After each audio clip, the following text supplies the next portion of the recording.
Today we will discuss a rather unique topic that is an Islamic movement in Indonesia and its influence on the lives of young women. Our chair today is Dr. Evanisa, an associate professor of anthropology at the School of Culture, History and Language, the Australian National University. Our speaker is Rani Dwi Putri, a graduate student here who won the prestigious Ruth Darusman grant for her study on this topic. But I will let Dr. Evanisa to introduce her further. As usual, we will have a question and answer session after the talks. But if you want, you can write your question anytime on the question and answer box, not on the chat box. And we will attend to them after the presentations or whenever the chair sees fit. You can also ask verbally later on.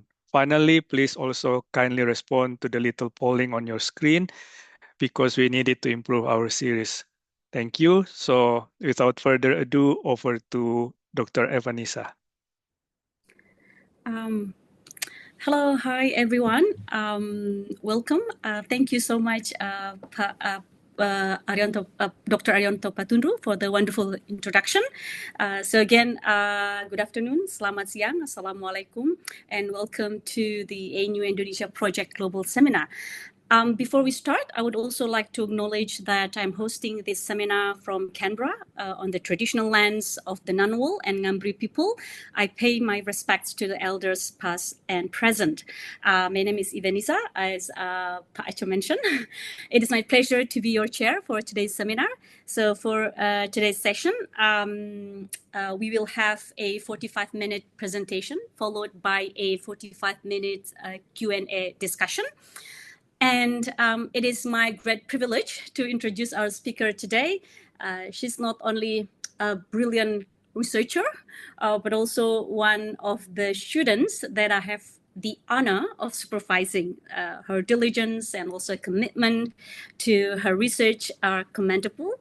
Rani Dwi Putri, she's an MPhil student in the ANU Anthropology within the School of Culture, History and Language. Her research explores the experiences of young women within the Salafi movement in Bima, West Nusa Tenggara.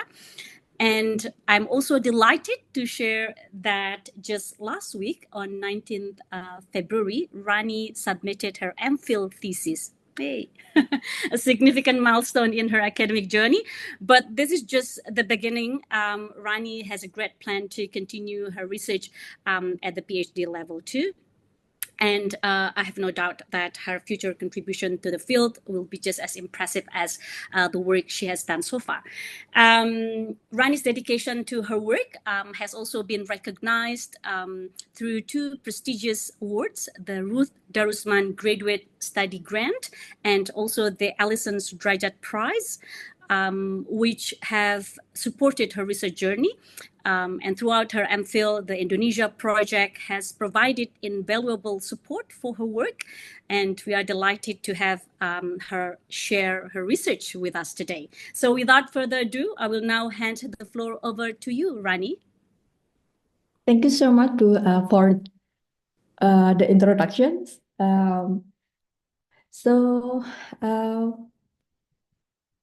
I share my PowerPoint.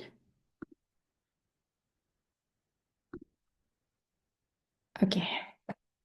Thank you very much, Bu Eva, Pak Acho, and all you for joining this seminar, and especially thank you for Indonesia Project for providing this space to me to speak about my research. So, as mentioned by Bu Eva, so today I will discuss my research about Salafi movement, more specifically titled Salafi on the Periphery, the growth of Salafi movement and its influence in the life of young women in Bima, West Nusa Tenggara.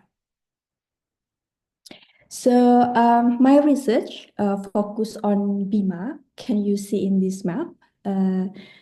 It's located in the eastern part of Indonesia, more specifically in the easternmost of Sumbawa Island, behind the Lombok Islands, and part of the province of West Nusa Tenggara.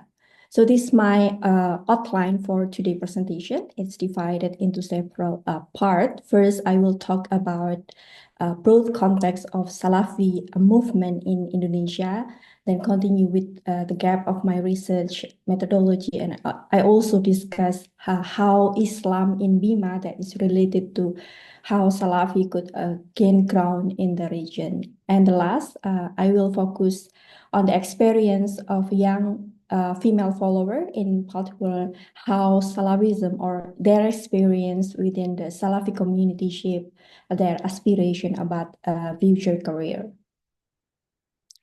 So some of you may be not familiar with Salafi movement or Salafi group. So in this case, Salafi is part of a transnational movement that endeavor to bring the purest version of Islam by strictly following the Quran and Sunnah based on the model of the Prophet Muhammad and his companion.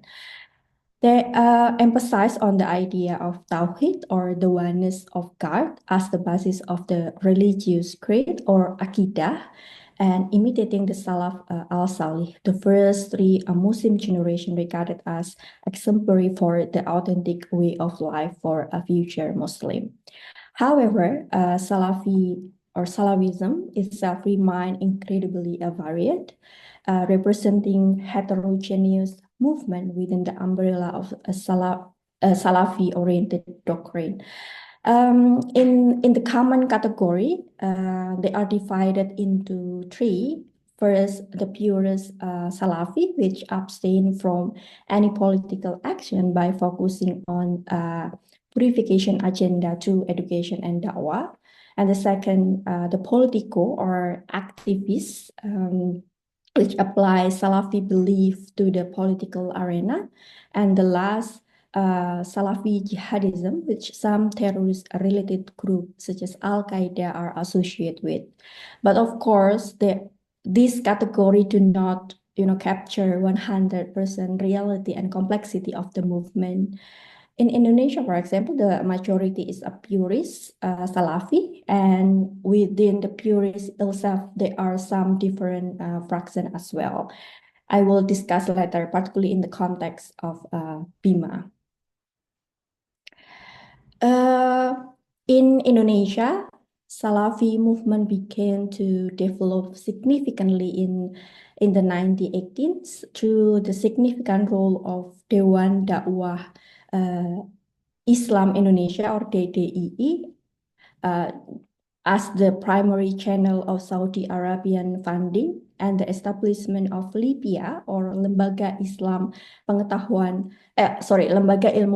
Islam dan Arab, a branch of the Imam Muhammad bin Saud University in Saudi Arabia.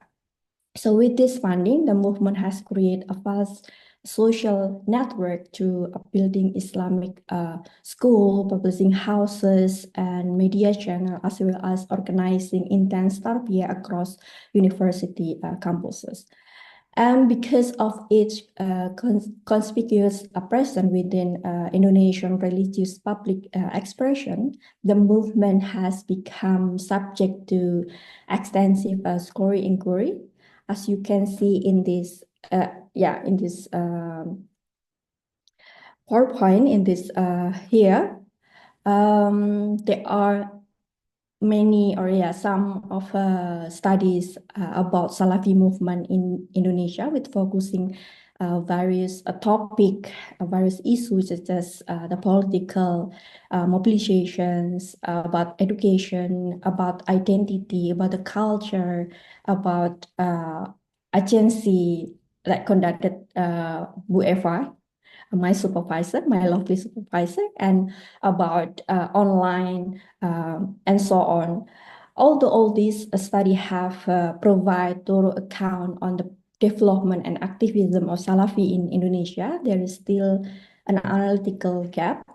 There is particularly that many of these studies were conducted uh, or focus on urban settings such as Yogyakarta, Makassar, and Jakarta, they are indeed considered fertile zone for the growth of a Salafi movement in Indonesia. But there is less emphasis on how the group is articulated by young women living within relatively underdeveloped area and peripheral in relation to other big cities in Indonesia. So my research fill this gap by focusing on Salafi in Bima, beyond urban setting, and more specifically outside Java. It aims, in particular for this presentation, to understand how Salafi can ground in Bima, examining how Bima's historical and social context provide benefit for the growth of Salafi community in the region, and exploring the experience of each female follower. And so this research is based on ethnographic fieldwork conducted from October 2023 to February 2024. And thanks to Ruta Resman student grant from Indonesia project that have given me funding. With this grant, I could stay longer in my field site. I could visit Lombok to meet Bimani scholar and have this discussion with them that provide valuable insight to my research. During these 4 months, I carried out about 55 interviews, doing observation by directly participating in Salafi program, a religious event, and hang out with them. So these two photos of me and my informants. In the right side is me and my classmates. So during my fieldwork, I joined Quranic class organized by Salafi institution, and it not only participate by Salafis but also other Muslim from various organization, and they are my classmates. And in the live side, they are students from one of Salafi boarding school in Bima, and we are hanging out together in a popular park in Bima. It was lovely and fun time during my fieldwork. So before jumping to further explanation on Salafi, let me discuss briefly how Islam in Bima. This is important to give a context to see how Salafi community gaining ground in the area. So during my fieldwork, I often heard that the Bimanese people consider Bima as the second veranda of Makkah, or Serambi Makkah kedua after Aceh, indicating their strong attachment to Islam. Among the older generation, this attachment is echoed through their memories about the strong embodiment of Islamic value and tradition in their daily practice, which has been nurtured since the Bima Sultanate era. So Bima Sultanate era during from about 1640 to 1958. So the Bima Sultanate had enacted Islam as the main foundation for its government. For example, within the period of Sultan Abi Khair Sirajuddin here, the second Sultan of Bima, the Islamic Council was established to reinforce the implementation of Islamic law. This council held a particular role within the political system of the Bima Sultanate and provide the code of conduct for the Bima people at the time. This new system later contributed to further Islamization of the region, including enforcing local people to adjust their daily practice within the Islamic teaching. And following this law, the Sultan also popularized the tradition of rimpu, or local type of hijab for women. He also initiated a festival called Hanta Ua Pua to commemorate the Islamization of Bima that are jointly celebrated with the Prophet Muhammad birthday. In this stage, the Bima Sultanate was largely support traditionalist Islam, which is associated with Nahdlatul Ulama.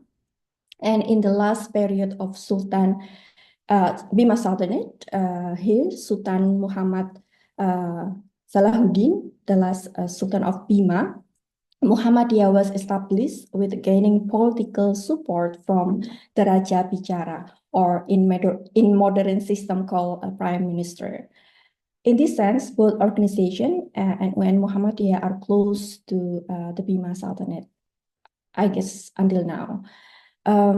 In 1957, the Bima Sultanate eventually joined the Republic of Indonesia by forming part of the West Nusa Tenggara province. However, the way Islam nurtured and practiced during the Sultanate period are continually reproduced.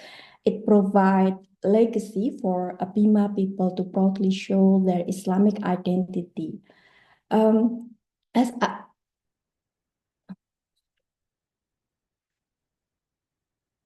As Adeline Sila conclude in his study on Islam in Bima, Bima people are proud to their Islamic identity and want their identity as Muslim and their cultural product to be recognized by the outside world.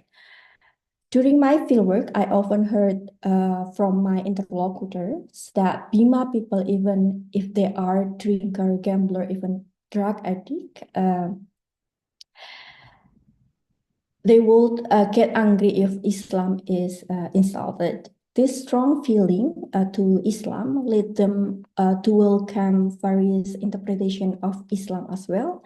So the Bima people, as I found during my fieldwork, tend precisely to be accommodative and open to various alternative understanding of Islam as long as it makes them to be good Muslim.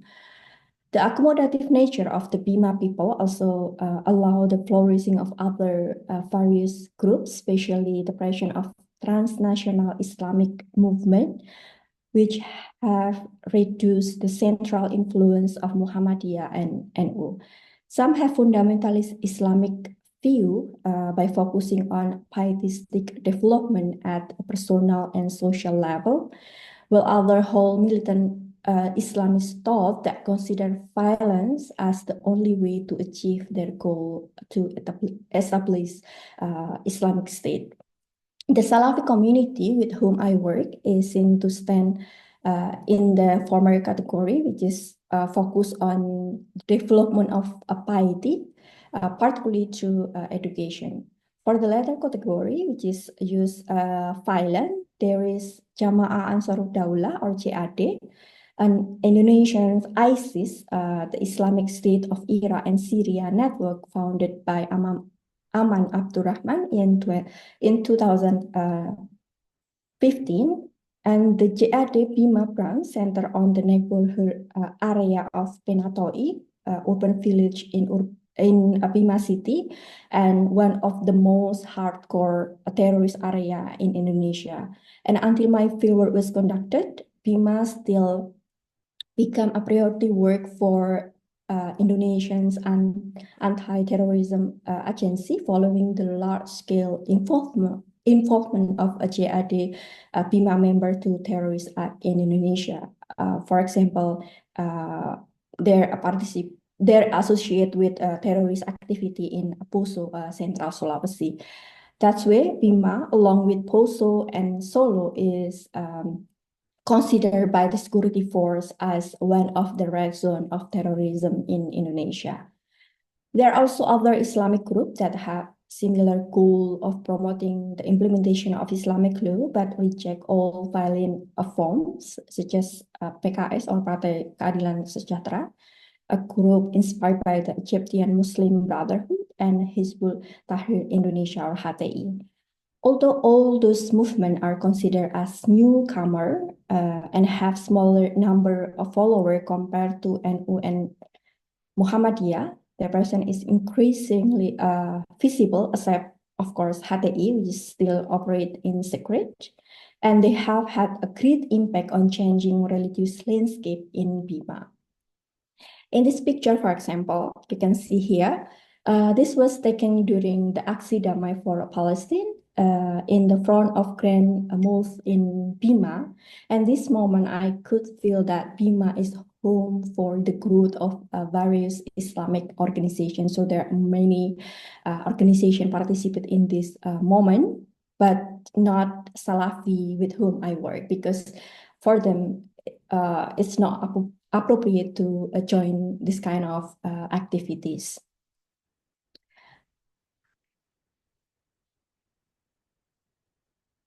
So Salafi among this newcomer of Islamic group in Bima is quite noticeable. This can be seen from its expansive influence, especially in providing Islamic education in the region. In Bima, Salafi have built more than 5 educational institutions offering various level and system, 2 of which have a complete level from kindergarten to senior high school. This number exceeds the educational institution initiated by other newcomer Islamic group. So with this influence, Salafi has quite strategic position in the religious landscape in Bima. So in Bima, as I mentioned before, that Salafi is not, within single organization. So in the context of Bima, when using term Salafi, it can refer to 2 types of Salafi groups, namely Saudi Arabian-inspired Salafi and Yemeni Salafi. Both represent different factions.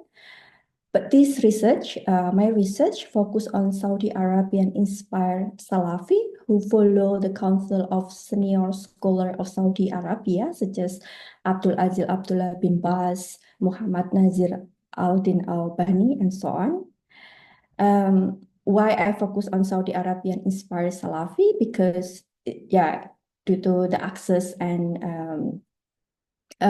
number of its followers. So Yemeni Salafi in Bima, they only have insignificant number in Bima, and most of them live around their boarding school located in the relatively remote area in Bima Regency.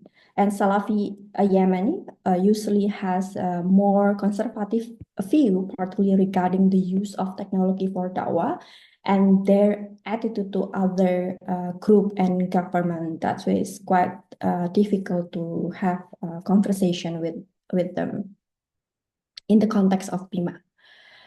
Salafi with whom I work is concentrated in the Kampung Melayu area, and unlike in Yogyakarta and other Salafi-based city, the movement does not flourish on the local campus, even though Bima has many local university. You can see in this map,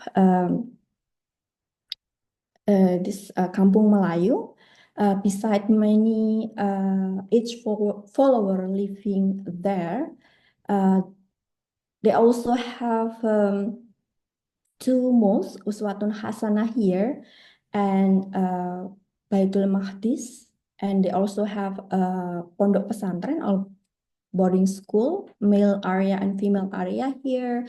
They also have a Rumah Quran Maratus Salihah. It's like learning center for female follower to study about Quran and so on. And this area is quite close to city center and the former of Sultan Palace. So that's why this area is quite strategic and one of the elite area in Bima cities. And the key actor of Salafi in Bima is Ustadz Fuad bin Saif, who previously held a high position as governor of Negara Islam Indonesia, or NII, also known as Darul Islam Movement for Eastern area of Indonesia. But then he decided to embrace Salafi after meeting Yazid Abdul Qadir Jawas, one of the early leader of Salafi movement in Indonesia. After having intense discussion, he then confidently left DI in 2000 and decided to develop Salafi Da'wah in his hometown in Bima. Since his coming, Salafi Da'wah has been more strategically organized, where previously it was not united within one community. And what factor that makes Salafi can grow in this area? So the initial development of Salafi Dawah in Bima was relatively smooth. It has gained a benefit from the religious context of Bima. First, as I explained before, Bima people consider Islam as important part of their identity. So the strong attachment to Islam led them to welcome various interpretation of Islam, including Salafism. Although they consider themselves as religious, Bima does not have central charismatic religious figure who took control over the religious discourse, with whom some people are usually fanatically devout. This followed by the majority of Bima people who assess their religious nature to be not fanatical towards certain Islamic organizations, especially when compared to other Muslim in neighboring areas such as Lombok. So this condition have facilitated Salafi to step up its influence and gain more credence from the local people. For example, Ustadz Fuad, the leading figure of Salafi in Bima, for example, said to me that Bima does not have a religious figure that is blindly followed by its people. In Lombok, for example, there is a Tuan Guru, or local term for the religious figure who is blindly adhered to by the people, whatever they say, even though it may be wrong.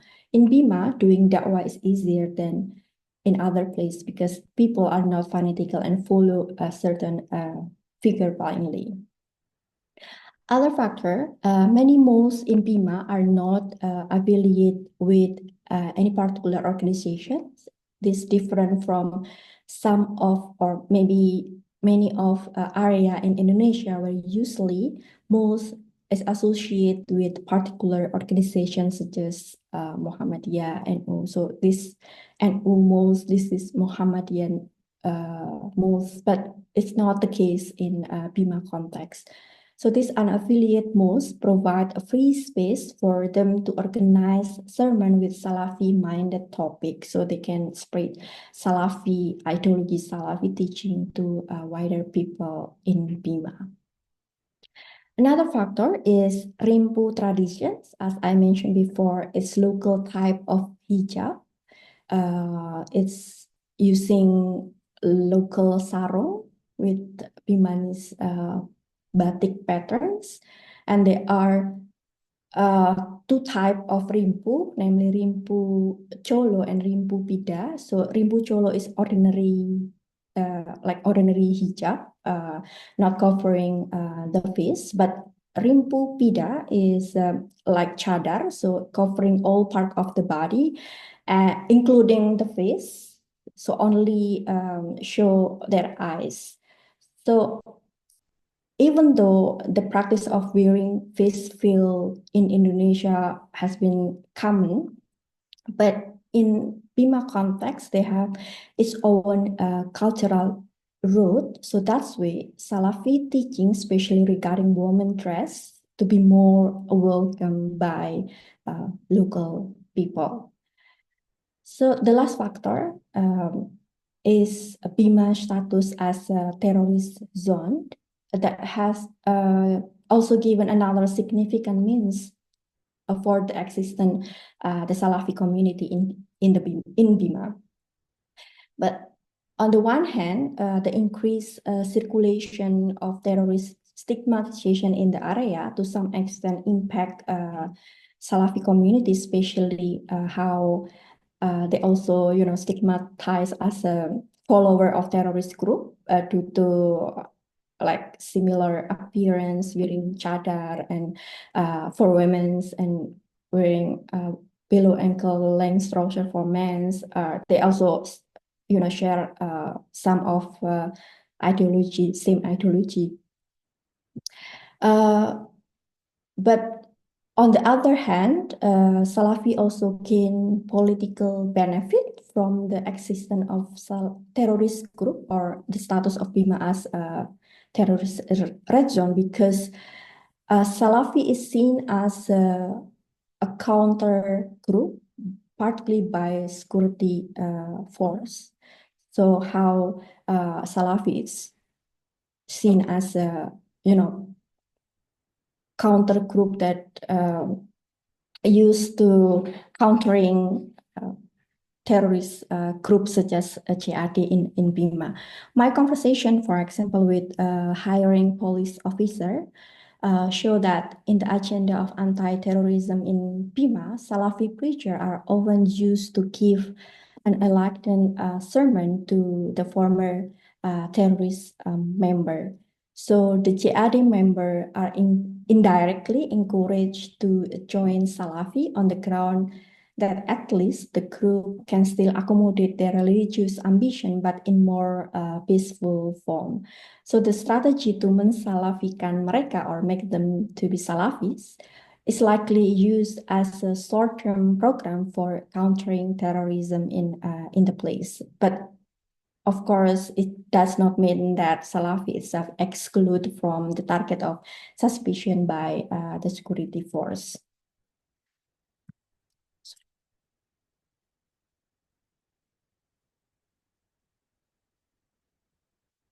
So beside those external factors, there are also some internal factors that make this group grow stronger in Bima. First, the availability of funding. Salafi Bima itself mainly receive funding from Revival of Islamic Heritage Society or ATUROJ, a quality-based charity organization. The funds were used particularly for the construction of their mosque, Uswatun Hasanah Mosque, and scholarship given to prospective teacher.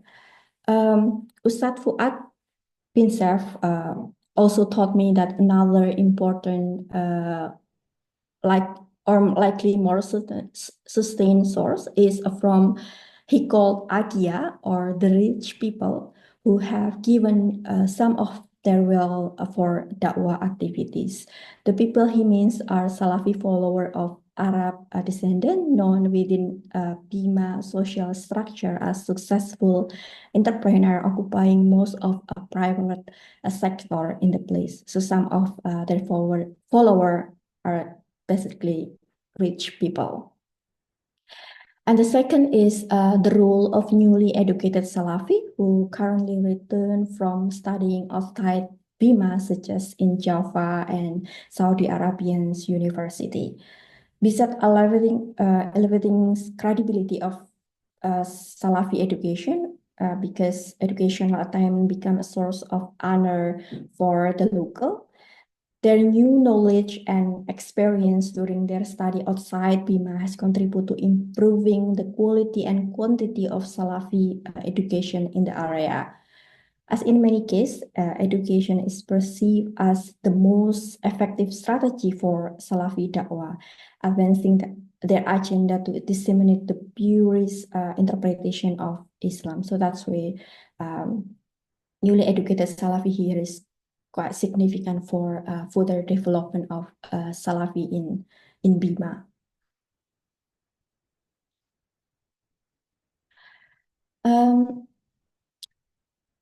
The greater acceptance is in part evident from how this community, Salafi community, could establish collaboration with local governments. One example of collaboration between Salafi and local government is to provide public billboard promoting Islamic value. Can you see in this picture? It's one of the billboard provided by Salafi community collaborate with local governments. It's located in one of the busiest road in Bima, and the content is like to promote patience and prayer as lifesaver for Muslim. Another example how Salafi are accepted by the local people is how the growth of Salafi school in Bima that also attract people outside their community. You can see in this picture is Imam Shafi'i boarding school, one of Salafi educational institution that provide kindergarten to high school. It's not only Salafi or students not only from Salafi family but also various or ordinary Muslim in Bima. This also in the below picture you can see it's also one of informal learning center in Bima. Provided by Salafi institution that also, attract many women from various Islamic organization in Bima. So now I move to experience of young women within Salafi community in Bima. First, I want to talk about why Salafi women are interested to join this group or become Salafis. So the most common narrative that I found is for them, Salafism provides a sense of certainty, distancing them from doubt and ambiguity in life. So my informants, for example, Rini, said that what is interesting here is that no one of Salafi scholar and teacher had said anything based on their opinion. It was always based on the God message, the Prophet sayings, or if it were not there, they would refer to the companion's sayings and the ijma or agreement from the scholar. That is why any question I had in my head is always solved. So in this case, the strict teaching of Salafism and the promise of authenticity of Islam by always referring to the Quran and the Hadith, it gives them clear direction in their life, defining what is right and wrong, permissible and non-permissible, valuable and not. So there is no ambiguity, so they can navigate their life easier.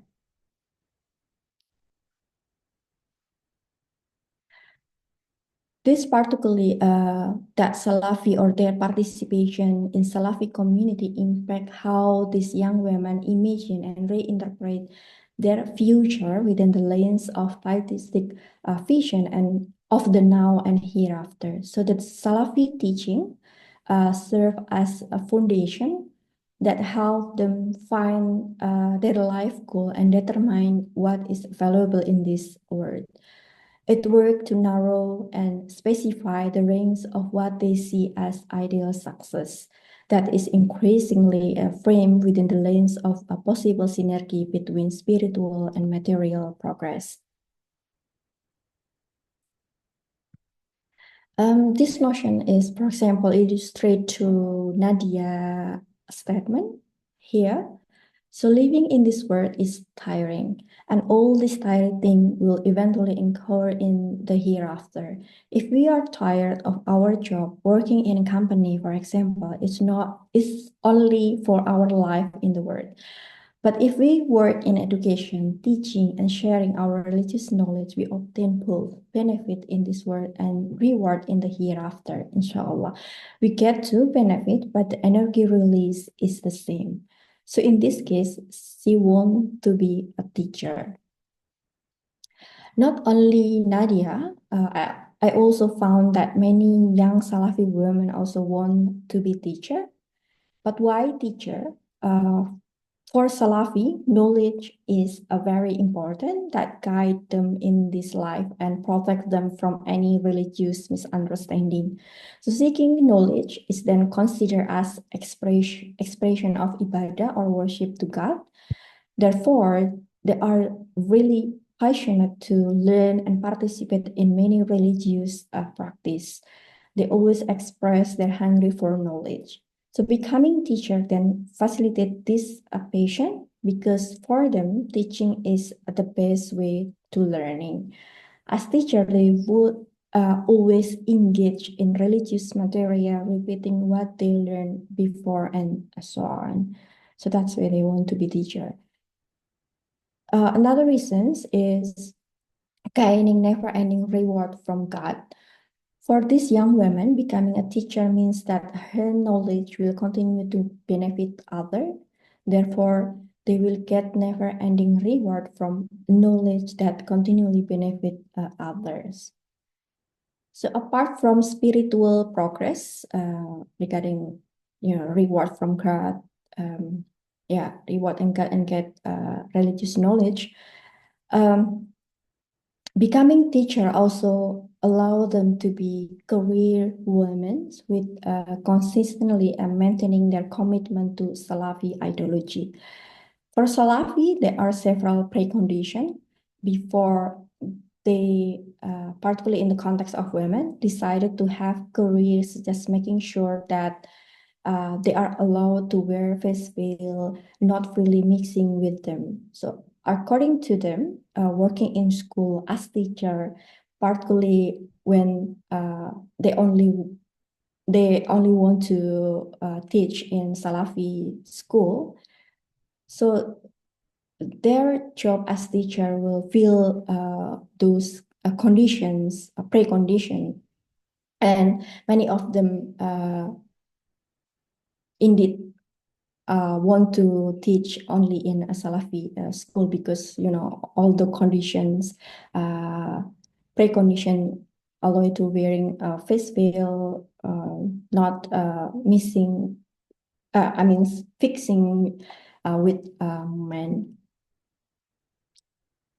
So having career reflect material progress, showing their social status in society and financial success by getting a salary.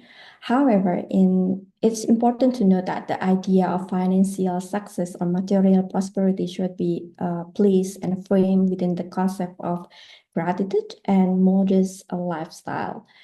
This is not a matter of amount, but rather a sense of sufficiency in the fortune given by God that bring a life satisfaction.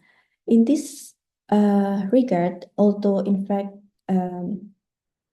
become teacher offer only little pay, they believe that becoming teacher brings about a successful life both in this world and the hereafter, as Nadia said in previous slide. But apart from these three reasons, the idea of becoming teacher is also related to what a job that available in Bima. As I mentioned before, Bima is still categorized as underdeveloped area, peripheral to other cities, big cities in Indonesia, where job opportunity for young people is still limited. So the availability of jobs largely depend on government recruitment, and the most job vacancy is a teacher. So in this case, not only ideology that shape their future imagination, but also the condition of Bima that contribute to narrow their map of aspiration for their future career.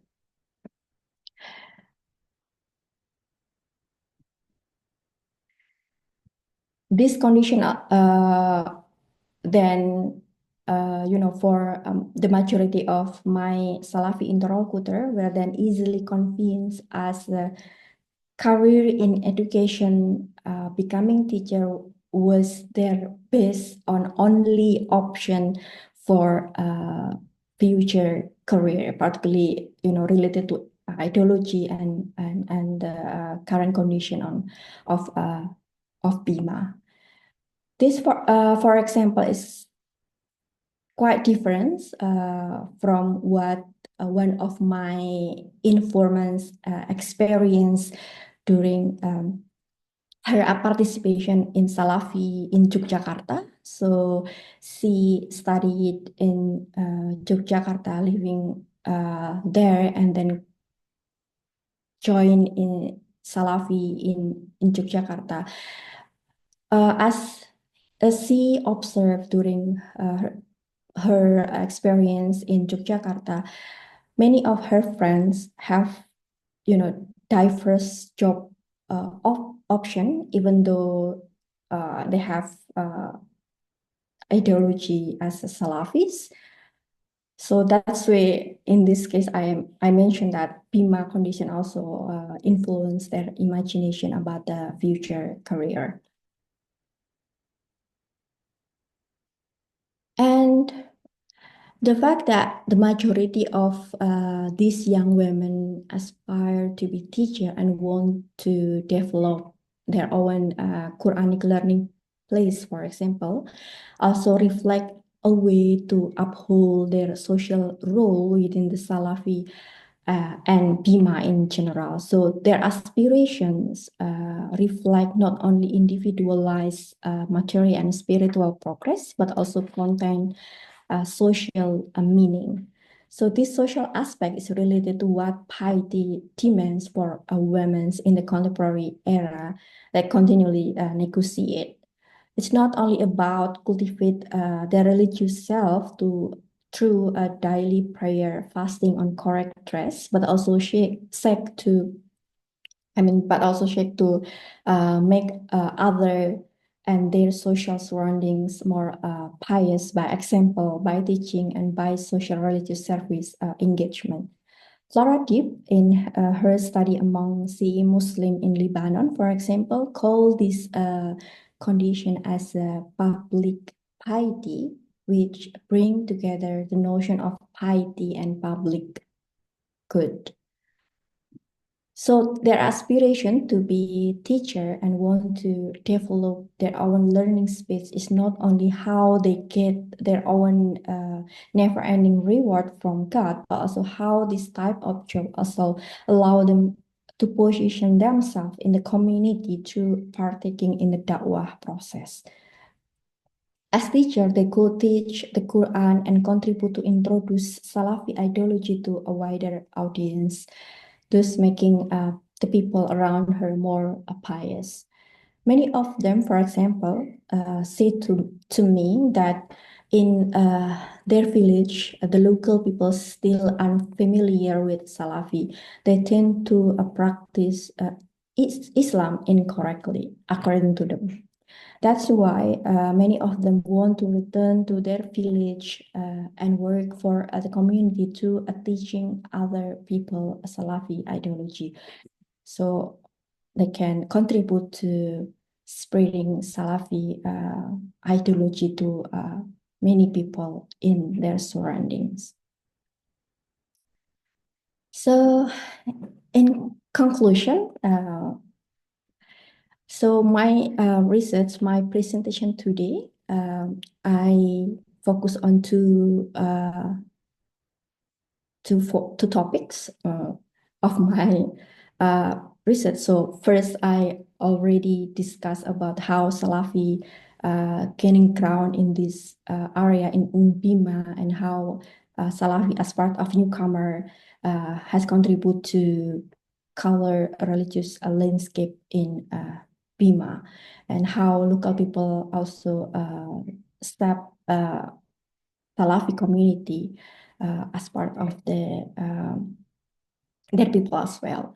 So in the second topic, I also focus on the experience of Salafi women, on how Salafism provide a sense of certainty for their life. So I open to further discussions. So thank you, and I give back to Bu Eva. Right. Thank you so much, Rani. Thank you so much for a fascinating presentation and for guiding us in understanding your MPhil research thesis. So now we will move into the Q&A session. Please feel free to submit your question in the Q&A box, or if you'd like to ask directly, you might also unmute your microphone. Let's see.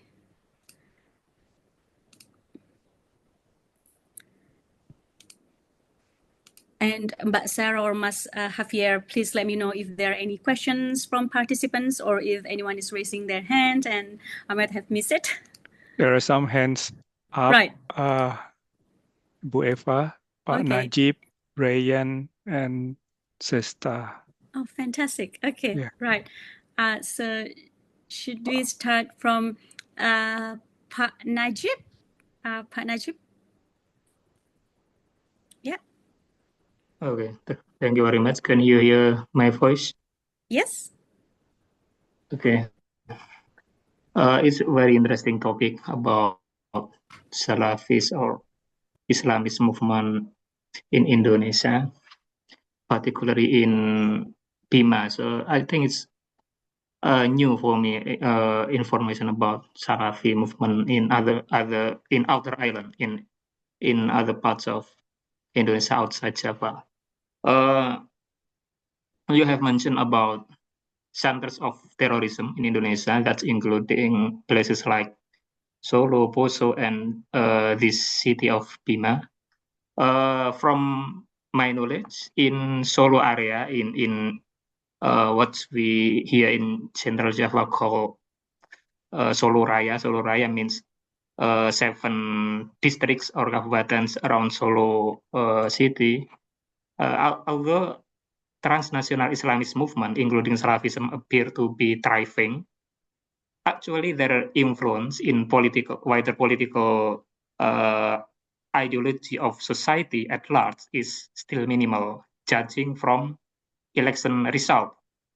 So from election to election, Solo Raya, the political party that won in this election, always the nationalist, the PDIP, Partai Demokrasi Indonesia Perjuangan.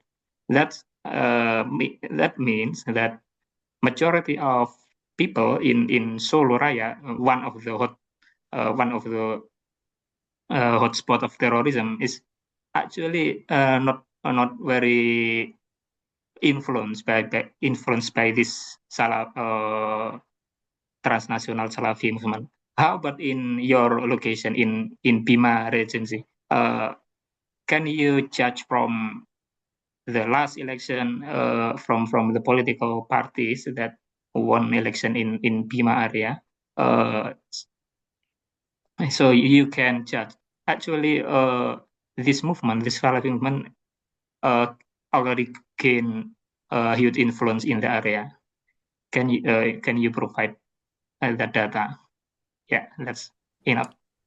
Okay, fantastic. Thank you, Pak Najib. So, Rani, should we just collect 2 questions together? Now, Bu Zesta, Mbak Zesta, over to you. Yeah. Thank you, Bu Eva. Hello, Mbak Rani. Congratulations for your great research. There's a statement from your research that really catch my ears, that you said that I think Nadia said that there is much more career for women, for Salafi women in Jogja than in Bima. But in Bima, you said that there are more social acceptance by the greater society for the Salafi movement, while we know in Jogja that there is some stigma or stereotype about Salafi movement in Jogja called, like related to the terrorism, just like Pak Najib said. So can you elaborate more about how the stereotype and the prejudice influence women in Bima regarding their experience from another region like in Jogja, and how the societal expectation make them, is it just because Bima is a small city that only education as a career for the woman, or is it because of the societal expectation on Salafi movement? So if you could please elaborate more about that theme. Thank you, Bu Eva, Mbak Rani. Thank you, Bu Zesta. Rani, would you like to comment on those 2 questions? Okay. Yeah. First, I want to answer Pak Najib questions about political participation and influence of Salafi in Bima. So as I mentioned before, that Salafi is quite varied movement, and in Bima context, they decided to not participate in the political the political campaign, but indeed they participate in the elections. They bring their voice to participate in the elections, but there is no significant influence as well in Bima, how Salafi influence other about particular candidate.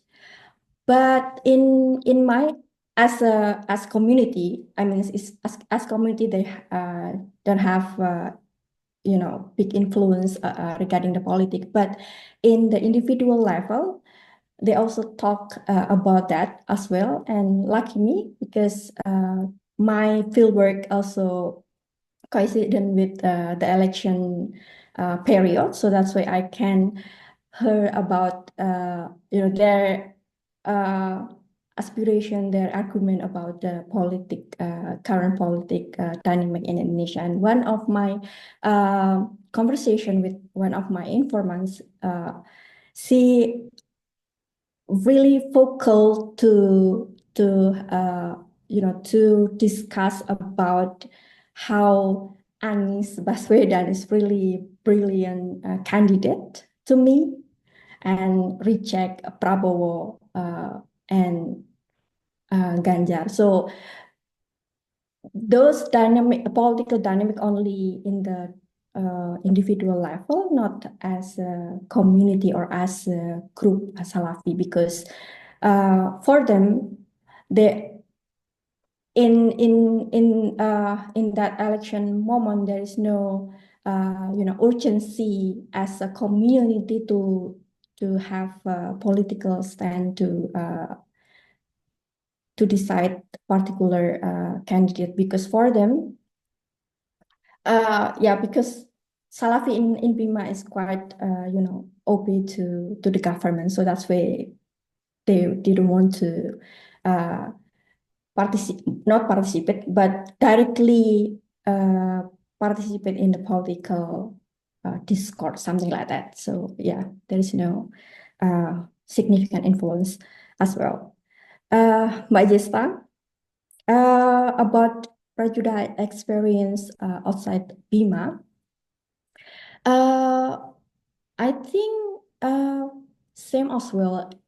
Even though I say that in Bima, Salafi is like accepted by the local people, but doesn't mean that there is no negative sentiment among the local people. Still, there is still a negative sentiment to Salafi in Bima, of course, but not not as significant, maybe not as significant as other cities, but in Bima still, how this community is connected to Wahhabi group that is related to conservative Muslim and so on. So that's why some of local people also have a prejudice to Salafi as a Wahhabi, as a conservative Muslim, but mostly local people really accept a Salafi movement. And about and I don't have any narrative about prejudice outside Bima, but I have one conversation with one of my informant that say there difference experience between Bima, Salafi in Bima and Salafi in Yogyakarta, particularly how Salafi in Yogyakarta, for example, is quite open to many things, like how this community also use technology, and also how diverse people together within the Salafi community. So it's more diverse background in Yogyakarta, but not in Bima Salafi. So that's why the experience is different, particularly how they aspire to their futures. They have many experience and knowledge about, career related not only as teacher, for example, but also as a digital enthusiasm, like running social media, something like that. So yeah, different experience in Yogyakarta is like shape their aspiration, aspiration to a future. And social expectation on Salafi movement. About expectations to this community, I think, because many people see that this community is really,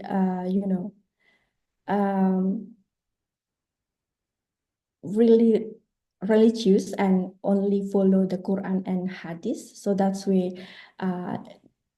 the social expectation is like, oh, they are religious, not associate with the bad behavior, something like that. So that's why when one of the Salafis, for example, do bad things, the society will be, like really, really judgment. Wow, Salafi, why you do that thing, something like that. And about the educations, yes, because they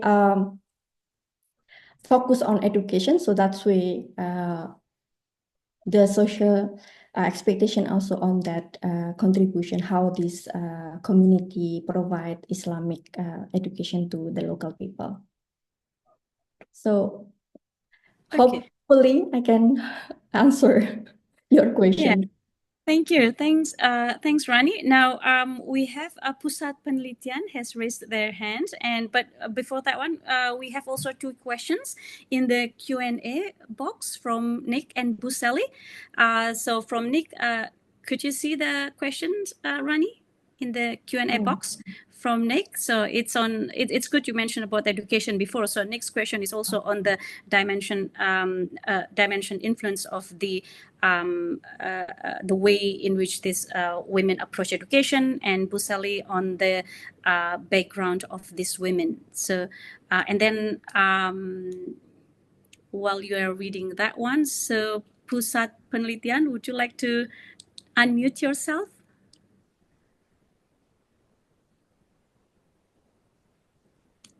Okay, probably there was a mistake. Right. Okay, Rani. So would you like to answer Nick's and also Buseli's question? Okay. Yeah.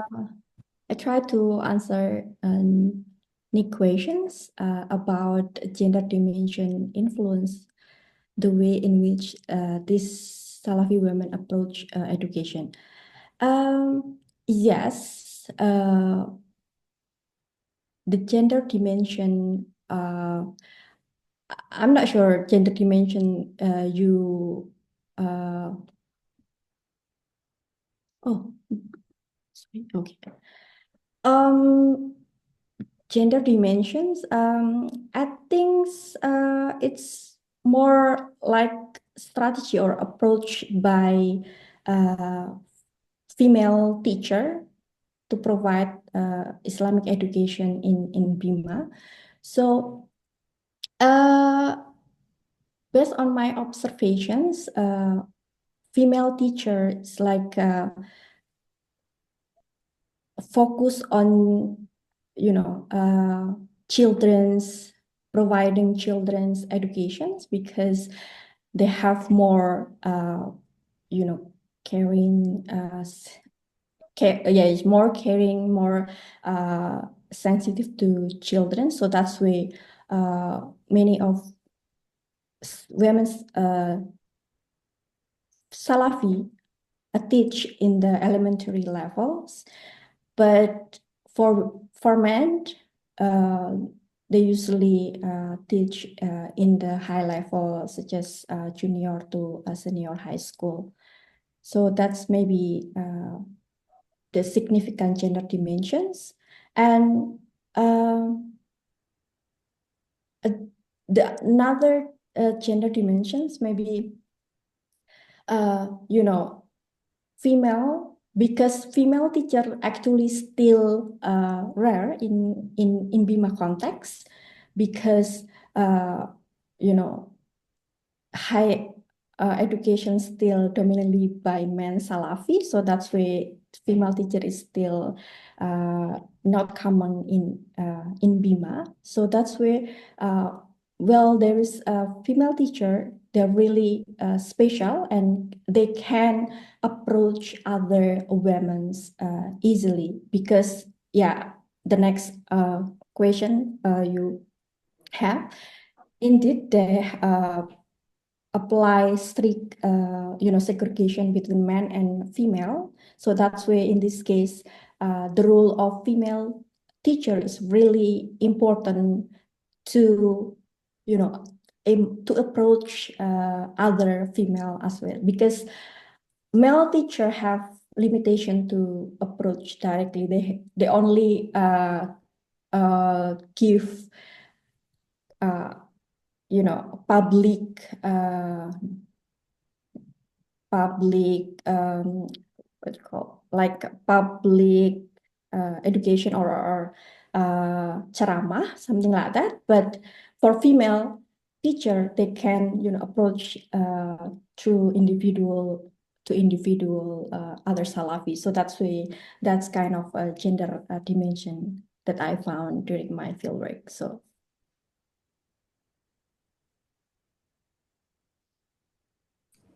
Yeah, and Bu sorry, Seli's question. the question about would they preach to the men? Of course not.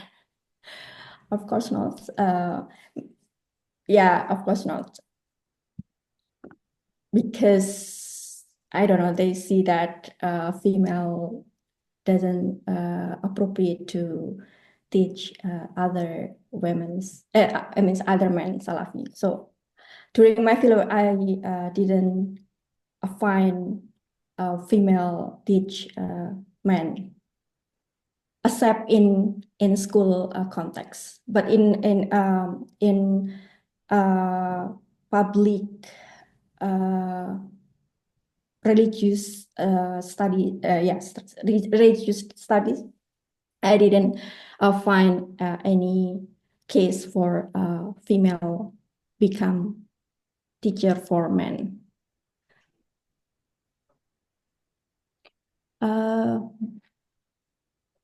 The question from Bu Sally, can you tell us a bit more about the background of the young women you study class education? She become involved, you mentioned. Oh, okay. Yeah, many of my informants, young Salafi in Bima, they mostly from Bima Regency. So Bima divided into two, Bima City and Bima Regency, and most of them from Bima Regency, and the background is like from, you can call lower, I don't know, lower class family, or from lower class families, because many of them their parents are farmer in Bima Regency, and most of them study in local university.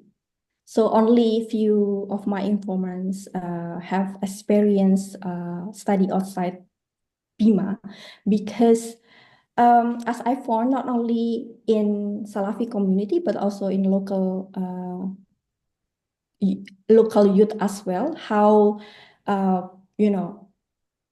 how a youth have really difference between those who can study outside Bima and inside Bima. So mostly those who study in Bima from a lower class family because, you know, they didn't have enough money to study outside Bima. So most of my informants from Bima Regency and lower class families. And actually, they are first generation of Salafi family. I mean, many of them, their family are not Salafis, so they embrace Salafi because of friends, because of their participate in Salafi education and so on. Okay, fantastic. So, yeah, just to add what Rani has explained, so the absence of female Salafi in mixed gender religious study circles is usually due to their belief that a woman's voice is aura, something that should be concealed. Okay, now we have also a question from Fadli. Is he still there? But it's looked like, or Ryan, would you like to ask a question? Yes. Oh, Can you yes. hear me? Okay. Hi, Okay, Ryan. good. Yes. Hello. Congratulations on a wonderful fieldwork. My question has to do with my own interest. I wonder what your interlocutors were like when they were outside of context that we consider to be explicitly religious. Let's say that when you hang out with them outside of the Quranic recitation classes, what kind of things do they like to talk about? What kind of hobbies do they have? Do they like films? Like one thing that I found really fascinating to think with my own fieldwork is even amongst my, let's say, Salafi oriented interlocutors, when you take them outside of those contexts, they were very ordinary people. They like to talk to me about Marvel movies and in the context of how such movies are now increasingly problematized in the US, for example, for being woke and having all these values that conservative American populists didn't enjoy. Like I imagine this to be an interesting area for research. I wonder if you managed to get some of that when you were interacting with your interlocutors. Thank you. Okay. And the other question, Rani, from Fadli, can you see the in the Q&A box? Yes. Yes. Okay. So yeah. So the question from him is basically the Salafi's views on rituals often performed by other less kind of conservative religious organizations. For example, Maulid, usually organized by traditionalists like NU or sometimes even Muhammadiyah or now PKS even also organize Maulid too. So yeah. Yeah, okay. I answer basic questions about how, my daily conversation with my interlocutors. Yes, actually, some of them they are, like ordinary youth, quote unquote. I mean, they also some of them not really OP to Salafi ideology or Salafi teaching. So some of them really like to see movie, particularly for those who have experience study outside Bima before in my among my interlocutors. So for those who experience study outside Bima, which means they have many experience and meet diverse people, they also experience, watching movie in cinemas, something like that, hang out in malls. So they still have that kind of hobby or something like that. Hobbies. Um, but they also aware that it's not true in Salafi. So some of them just like watching movie with negotiate that okay, I watch this movie, but not in some genres like love genres, romantic genre, but I only watch about action movie, for example, that not showing romantic actions, for example, something like that. And some of them also like to listening music. Listening music, but some of them also negotiate with only listen to some kind of music, such as like Arabic music, like I forget the names, but yeah, it's not pop music, but kind of Arabic music. And they also have, idols. So some of them really adore to Hafiz from Arab. So I think it's same as youth in general, but they do negotiate to how this kind of fun things, but still, not contrast to their ideology or something like that. And some of them also happy to hang out with me in cafe, for example, with a full of music, something like that. So I think they also do some negotiation about that things. And Fadli questions about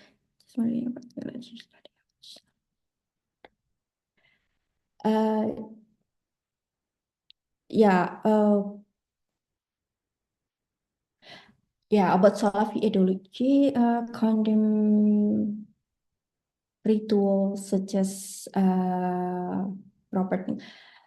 Of course, yes, it's not part of their teaching. So Salafi, of course, reject all activity related to bid'ah or bid'ah. They only focus on the Tawhid ideology with the oneness of God. But in practice and how they respond to ritual in Bima, actually, I found among my interlocutor, they tend to respect. I mean, they are not like publicly reject that kind of ritual, but only, okay, I'm not into this kind of ritual, but just keep within their community, not publicly reject those real ritual in Bima. So that's way they can living together with other local people, and how local people also accept them because of that tolerance. Okay, fantastic. So we still have some time. Are there one or two final questions before we conclude? Let me see. Are there any questions in the Q&A? No? Okay. If not, let's see. Okay. Right. So if not, then I would like to invite everyone to join me in thanking Rani. Thank you once again, Rani, for sharing your insights with us today. We wish you the very best in your future endeavors and safe travels back to Indonesia tomorrow. And a big thank you to all of you for joining us, ANU Indonesia Project Global Seminar. Please keep an eye on other upcoming events from the ANU Indonesia Project, and we look forward to seeing you all again soon. Have a wonderful day. Terima kasih. Wassalamualaikum. Terima kasih semua.